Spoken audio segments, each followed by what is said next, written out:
One, my friend said, also, I believe that you can't focus only on one thing. There are many singers who, when singing, focus on the micro-yawn, the arch of the palate, or others who only focus on the appoggio. And no, because if you focus only on the appoggio but don't do the upper micro-yawn, the throat will be insufficiently open and the air will not pass freely. And if you only focus on the upper yawn, what you will achieve is an open throat and a bright but strident tone. That's why the important thing is to have both, the correct appoggio and the micro-yawn. Caruso, Tetrazzini, Martinelli, and Fleta understood that. 2. My answer. This is a very crucial issue. The reason Caruso, Tetrazzini, and other masters of the old generation hardly ever mentioned raising the soft palate can be summarized as follows. They emphasize the foundation, not isolated parts. In their view, the fundamental driving force of singing is the internal breath support and the expansion of the abdominal breath.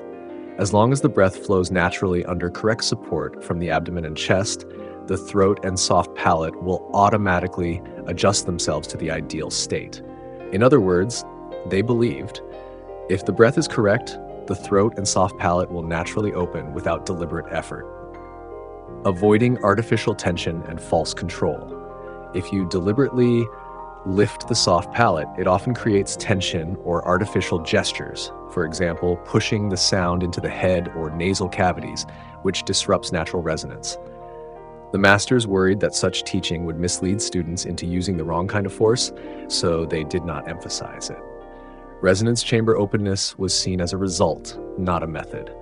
For Caruso and Tetrazzini, the lifted soft palate, the pharyngeal space, and the brightness of the tone were all natural products of correct breath support. Breath and appoggio are the cause. The arching of the palate and the opening of the throat are only the effect. Their training environment. At that time, teaching relied more on oral transmission, emphasizing sensation and sound effect rather than anatomical details. Students simply imitated their teacher's sound and breathing posture, and naturally experienced the arch of the palate. This is why there is almost no special written discussion of raising the soft palate. In short, Caruso, Tetrazzini, and others did not ignore the importance of the soft palate. Rather, they believed it did not need to be separately emphasized. With correct breath support, the soft palate would naturally arch and resonance would naturally form. Now, what happens if both aspects are emphasized? If one sings with effort from both the lower abdomen and the raised soft palate, the sound will inevitably be directed forward in a parallel way or slanted downward at about 45 degrees. Such breath tends to lack fluidity. It gets stuck in the mask and cannot reach the back of the head. Björling's voice showed this tendency, and Rosa Poncel criticized him for it. If half the breath support goes to raising the soft palate and the other half to pressing down the abdomen, then under this kind of purely technical but incomplete guidance, the singing will lack feeling. That is why Björling's voice, though technically fine, was often said to lack soul and emotion. Think about it. When you cry out loudly in pain, almost all the breath energy comes from the abdomen. True bel canto is like having a rugby ball in the stomach. It doesn't require extreme force to expand, only enough breath space for singing. A slight micro-yawn plus pelvic expansion may help. But remember, the breath placement in bel canto is not limited to just those two focal points. Caruso's attack at the beginning of every song never depended on simply raising the soft palate or on mere abdominal expansion.